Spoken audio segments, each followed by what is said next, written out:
Hey Paul, I'm in comfort mode. Good for you. Yes?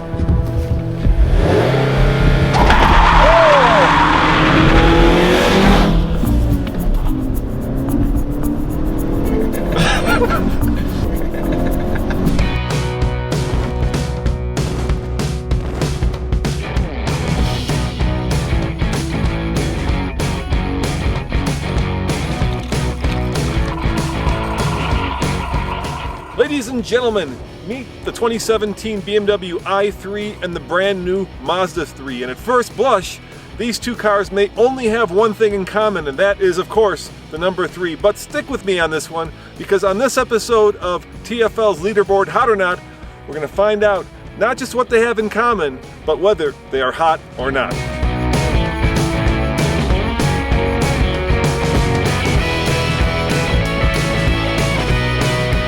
So why are we mashing up these two cars? Because in some ways they are very similar, and yet they have a very different approach to the same goal. First and foremost, both Mazda and BMW build cars that are fun to drive. And secondly, both of these cars are built to be fuel efficient in just two different ways. Let me explain.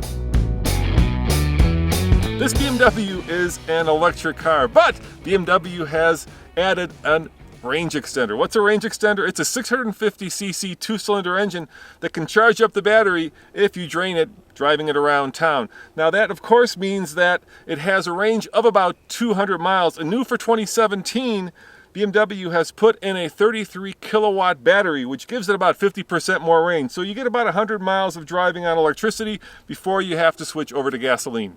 Under the hood of the i3 is an electric cord, and that's because the electric motor is actually in the back. It's 170 horsepower, 184 pound-foot of torque, and it powers the rear wheels.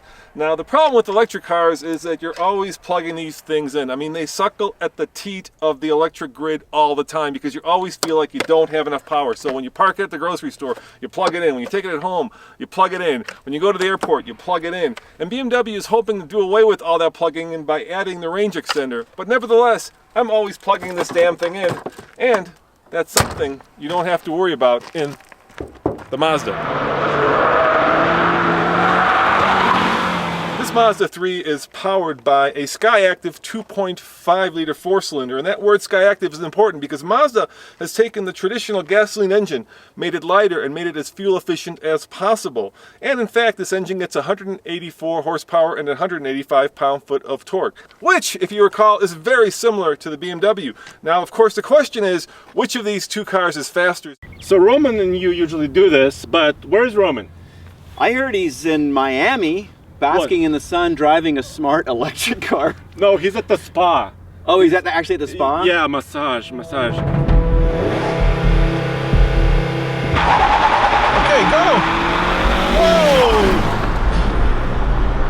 There's a delay initially. Daddy. Again, this engine, it feels so strong in first, and then second, third, the thing, it really starts to slow down. All right, well, I have no chance fighting against Paul.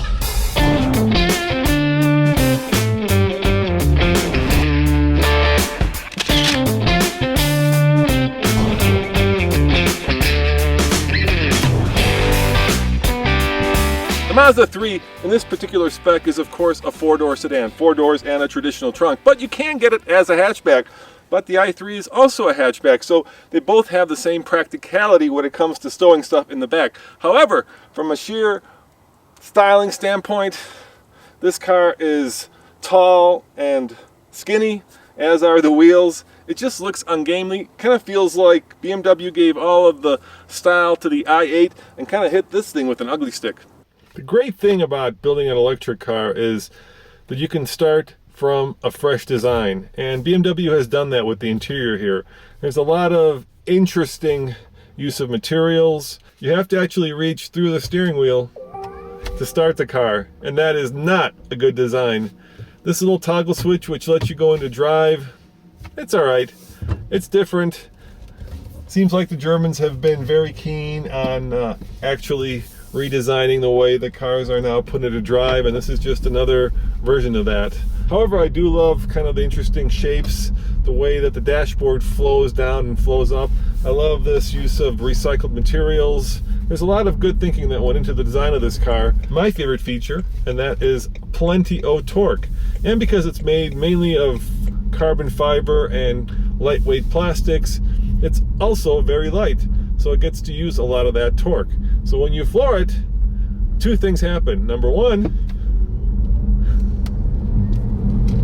you take off like a scalded bat. And number two, the amount of energy left in your battery rapidly diminishes because you're using a lot of power.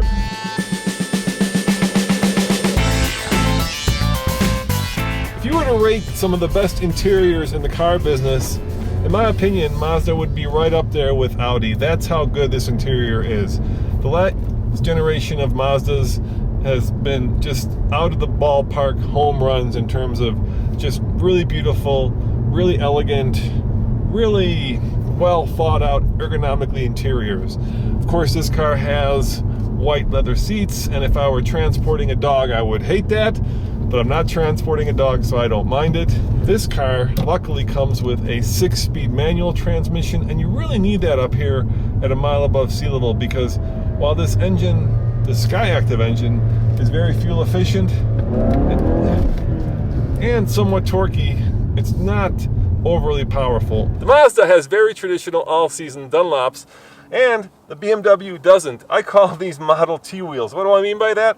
Well, these Bridgestone tires are very tall and very thin, but the Mazda is, of course, front-wheel drive, and this is rear-wheel drive. The question really is, which of these two is more fun to drive, and which one is faster around the track? And there's really only one way to find out, and that is to hand both cars over to Paul.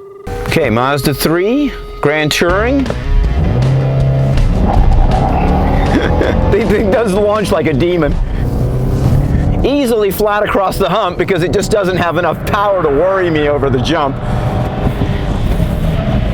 See if I can carry a little bit more speed in through here.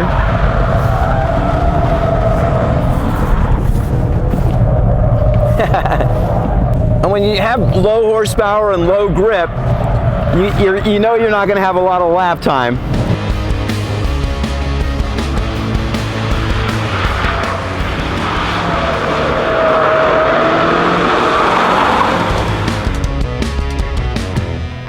All right, let's talk numbers, and there are a lot of them, I fear. From an MPG standpoint, this BMW is a lot more fuel efficient. 111 MPGe, or MPG equivalent. 35 combined when running on the gasoline engine. The Mazda, on the other hand, 29 combined when running on its gasoline-powered engine. Now, price, $54,000 or just over, $26,000 or just over. Of course, you can get tax credits lowering this by, give or take, $10,000. However, most people will probably lease this car because they'll wait for better technology to come along, but they might buy that car. Here we go with the i3. Traction control's turned off. It's showing 63.5% of range. We're at altitude, but that doesn't matter. And we're going to try a lap. And off we go. And again, the start, yeah, it's very gentle on this car. And then it picks up speed. Zero grip in the front. I've got bicycles that have bigger tires and brakes than this thing. Whoa, very woolly handling there. That's not really good. The brakes are okay. Again, the car is just very torque limited. I can feel the stability control. If I have the wheel turned even a little bit, it doesn't give me any power. As soon as I straighten the wheel, it starts coming on.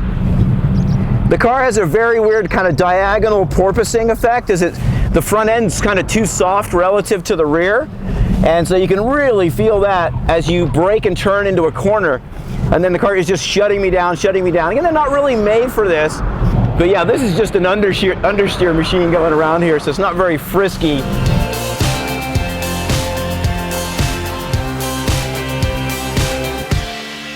So, is the BMW i3 hot or not? Hell no! All the speed, beauty, and power went to the i8. That is kind of a mini minivan, and vans, well, they're just not hot. How about the Mazda 3? I fear not. If and when they build a Speed 3, that may indeed be hot. So, let's find out what Paul thinks. Let's take it back to the track. Like you said, it's almost Oh, there we go. Even better. Okay, good. 11-1. Cool. So this car has a 111, so it's a pretty good result, I think. It is. Again, when you think about the price of the car, the horsepower of the car, the altitude we're at, and then the grip level of an economy type tire that's on the car, again, it's not going to be blazing fast, but it is really fun to drive. That was the most silent fast lap, I think. Did everyone just kind of nod off and fall asleep like I did when I was driving? What do you think about time-wise? I don't think it could have done any better than about a 114, 113. Oh, 111, okay. Yeah, that It's was sneaky. bizarre. It was very Sneaky. 111.3. Color me amazed. But what is your verdict on these two cars? Well, I mean, you got to look at them in context, right? That's the most important thing. So I'm out here driving Focus RSs and Cayman GT4s and things like that, and these cars are very, very different than that. So within context, it's a kind of a fascinating thing because the lap times ended up being pretty similar between the cars, but they get there a very different way. And the company that you might suspect would be the ultimate driving machine is the one that's really boring to drive around the track, and little old Mazda is the actual really fun car to drive around the track. So hot or not for the Mazda first? I'd say yes. I'd say for the money, for a cheap economy car that still manages to put a smile on your face and is very, very utilitarian, yeah, absolutely. And the i3? The i3 is a bit tougher to call, and what I would say with the i3 is it's really expensive for what it is. And so when you put like maybe mixed price into the mix, I gotta say no. I mean, it's got a carbon fiber reinforced plastic monocell. It sounds like a Formula One car, but you drive around the track, the suspension's not sorted out at all. It's just not fun. I'm not saying it's supposed to be fast, it's just not fun. So this may surprise you. Which car would I buy? Well, guys, I'm a sucker for new technology, so I'd buy the i3. I love the fact that it has a carbon fiber tub. I love the fact that it has kind of a sort of 650cc motorcycle engine, and it just seems like the wave of the future. If they were to actually replace that motorcycle engine with a fuel cell, then that would be the car that I'd be buying next. As always, this is Roman reporting for the Fast Lane Car. Check out TFLcar.com for more news, views, and of course, Hot or Not reviews. See you guys next time. Ciao.